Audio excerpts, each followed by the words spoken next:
Hello, నేను శ్రీశ్రావు. America అధ్యక్షుడు Trump తీసుకునేటువంటి నిర్ణయాలు రోజుకో రకంగా ఉంటున్నాయి, వివాదాస్పదంగా ఉంటున్నాయి, సంచలనాత్మకంగా కూడా ఉన్నాయి. ఆయన తీసుకునేటువంటి నిర్ణయాలు ప్రపంచంలో ఉన్నటువంటి అన్ని దేశాల మీద ప్రభావం పడుతుంది. ఇప్పుడు తాజాగా ఆయన తీసుకున్నటువంటి నిర్ణయం ఏంటంటే, మీరు ఎవరైనా సరే ఇల్లీగల్గా ఉన్నా, లేదు చట్టానికి విరుద్ధంగా ఉన్నా, లేదు ఆల్రెడీ వచ్చి టైంకి మళ్ళీ తిరిగి వెళ్ళలేక ఇక్కడే ఉన్నా, మీరు కనుక దేశం విడిచి వెళ్ళిపోతే సొంత ఖర్చులతోటి మేమే పంపిస్తాము అని చెప్పి ఆయన చెప్తున్నారు. ఇప్పుడు ఇది ఒక ఆఫరు. ఎవరైతే ప్రపంచంలోని వివిధ దేశాల నుంచి వచ్చి అమెరికాలో స్థిరపడ్డారో వాళ్ళకి అఫీషియల్గా ఈ సోషల్ సెక్యూరిటీ గార్డ్ కానీ, లేదంటే H1B వీసా కానీ, లేదా ఇతర రకాల వీసాలు ఏవి లేకపోయినప్పటికీ కూడా మీరు స్వచ్ఛందంగా దేశం విడిచి వెళ్ళిపోండి, లేదంటే మీరు కారాగారంలో గోచలు ఎక్కబెట్టాల్సి వస్తుంది అని చెప్పి ఆయన చెప్తున్నారు. అంతేకాదు ఏప్రిల్ 20వ తారీఖున ఒక సీరియస్ డెసిషన్ ఆయన తీసుకోబోతున్నారు. 1807 తిరుగుబాటు చట్టాన్ని ఆయన అనౌన్స్ చేయబోతున్నారు.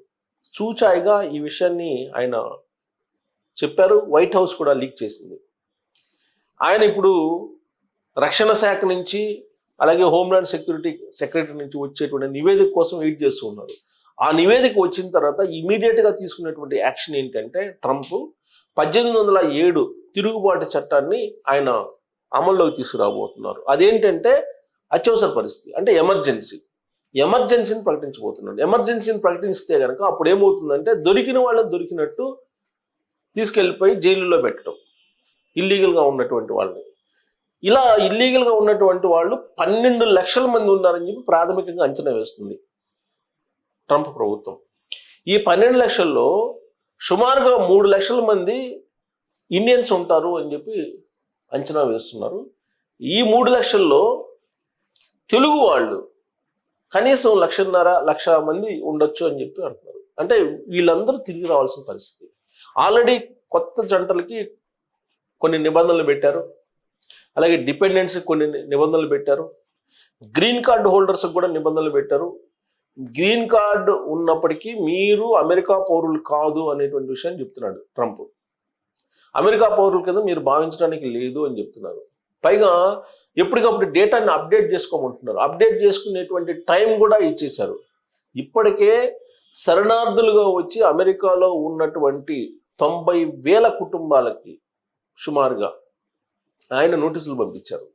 మీరందరూ తిరిగి మీ దేశాలకు వెళ్ళిపోండి అని చెప్పి చెబుతున్నారు. వాళ్ళందరూ గ్రీన్ కార్డు హోల్డర్లే, శరణార్థులుగా వచ్చి గ్రీన్ కార్డు పొందారు వాళ్ళు వివిధ దేశాల నుంచి. ఆ 90,000 కుటుంబాలను గుర్తించి వాళ్ళకు నోటీసులు పంపించి 90 రోజులు గడువు ఇచ్చారు. ఈ 90 రోజుల గడువు లోపల మీరు కనుక వెళ్ళకపోతే మీకు రోజుకి $85 ఫైన్ వేయడంతో పాటు అదనపు రుసుములు వసూలు చేయాల్సి వస్తుంది అనేటువంటి ఒక వార్నింగ్ కూడా ఆయన ఇచ్చారు. దానికి రెస్పాండ్ అయినటువంటి కొన్ని కుటుంబాలు అమెరికా విడిచిపెట్టి వెళ్ళిపోయాయి గౌరవంగా. మరికొన్ని కుటుంబాలు ఇంకా ఉన్నాయి అక్కడ. ట్రంప్ విధానాలను వ్యతిరేకిస్తూ నిరసనలు కూడా వ్యక్తం చేస్తున్నారు. సో వీళ్ళందరికీ ఒకే చట్టం 1807, ఆ చట్టాన్ని ప్రయోగిస్తేనే అమెరికా నుంచి వీళ్ళందరిని పంపించగలము అనేటువంటి నిర్ణయానికి ట్రంప్ వచ్చారని చెప్పి తెలుస్తుంది. పైగా దక్షిణ అమెరికా సరిహద్దుల్లో అక్కడ ఆల్మోస్ట్ ఇప్పటికే ఎమర్జెన్సీ వాతావరణం ఉంది. అక్కడ దాదాపు 1,500 మంది జాతీయ సెక్యూరిటీ సిబ్బంది మోహరించి ఉన్నారు. అక్కడ రక్షణ దళాలను కూడా పెట్టారు, అక్కడ వైమానిక దళాలను కూడా పెట్టారు. అక్కడ వైమానిక దళాలను పెట్టి మొత్తం బోర్డర్ను మొత్తం కూడా మూసేసేటువంటి పరిస్థితి ఇప్పుడు నెలకొంది. మూసేసారు కూడా ఆల్మోస్ట్. ఇక క్యూబా దగ్గర దాదాపు 30,000 మందిని జైళ్ళల్లో పెట్టడానికి ఏర్పాట్లు చేస్తూ ఉన్నారు. సో ఇన్ని ఏర్పాట్లు ఎందుకు చేస్తున్నారంటే ఎమర్జెన్సీని ప్రకటించడానికి. అందుకే ఇప్పుడు బంపర్ ఆఫర్ ఇచ్చారు. ఏం ఆఫర్ ఇచ్చారంటే, మీరు కనుక గౌరవంగా ముందుకు వచ్చి అమెరికాలో ఇప్పటి వరకు మేము చట్టవిరుద్ధంగా ఉన్నాం, నిబంధనలకు విరుద్ధంగా ఉన్నాం, కాబట్టి మేము వెళ్ళిపోతాం అని చెప్పి కనుక మీరు కనుక ఇన్ఫార్మ్ చేస్తే మీకు ఫ్లైట్ టికెట్తో పాటు అయ్యేటువంటి ఖర్చులు కూడా భరాయించడానికి ట్రంప్ ప్రభుత్వం ముందుకు వస్తుంది. ఈ అవకాశాన్ని మీరు ఉపయోగించుకోండి అని చెప్పేసి అమెరికా ప్రభుత్వం చెప్తుంది. ఇంకొక వైపు రెసిప్రోకల్ ట్యాక్స్ అనేది 90 రోజుల పాటు రిలాక్సేషన్ ఇచ్చారు ఆయన అన్ని దేశాలకి, ఒక్క చైనాకు మాత్రం ఇవ్వాల. చైనా అమెరికా మధ్య ఒక వాణిజ్యపరమైనటువంటి వార్ జరుగుతుంది, ట్రేడ్ వార్ జరుగుతుంది. పోటీపడి వాళ్ళు సుంకాలు వేసుకుంటున్నారు. 250% సుంకం చైనా ప్రభుత్వం వేసిందంటే అమెరికా ప్రొడక్ట్స్ మీద. ఏ స్థాయిలో అటు అమెరికా ఇటు చైనా మధ్య ట్రేడ్ వార్ జరుగుతుందో మనం అర్థం చేసుకోవచ్చు. ఇప్పుడు చైనా వాళ్ళు ఏమంటున్నారు, మేము తగ్గేదే లేదంటున్నారు. అందుకే విలువైనటువంటి కొన్ని మినరల్స్ని ఎగుమతి చేయకుండా ఆపేసింది చైనా. దీంతో అమెరికాలో ఉండేటువంటి కొన్ని ఉత్పత్తుల తయారీ ఆగిపోతుంది. ఇది అమెరికాకి చాలా నష్టం అనేటువంటి అభిప్రాయం వ్యక్తం అవుతుంది. ఇంకొక వైపు ద్రవ్యోల్బణం పెరిగిపోతుంది. అక్కడ నిత్యావసర వస్తువుల ధరలు పెరిగిపోతున్నాయి. ఎప్పుడూ లేని విధంగా డజన్ ఎగ్స్ ఇప్పుడు $10 అయింది. డజన్ ఎగ్స్ $10 అయిందంటే మిగతా వస్తువుల రేట్లు ఏ విధంగా ఉంటాయనేది మనం ఊహించుకోవచ్చు. సో ఆయా దేశాలు అమెరికాకి కనుక ఎగుమతులు చేయకపోతే అక్కడ ఇంపోర్ట్ డ్యూటీస్ ఎక్కువ ఉన్నాయని చెప్పి అమెరికా ప్రజలే, అమెరికా పౌరులే నష్టపోతారు. అమెరికాలో ఉండేటువంటి వాళ్ళే నష్టపోతారు.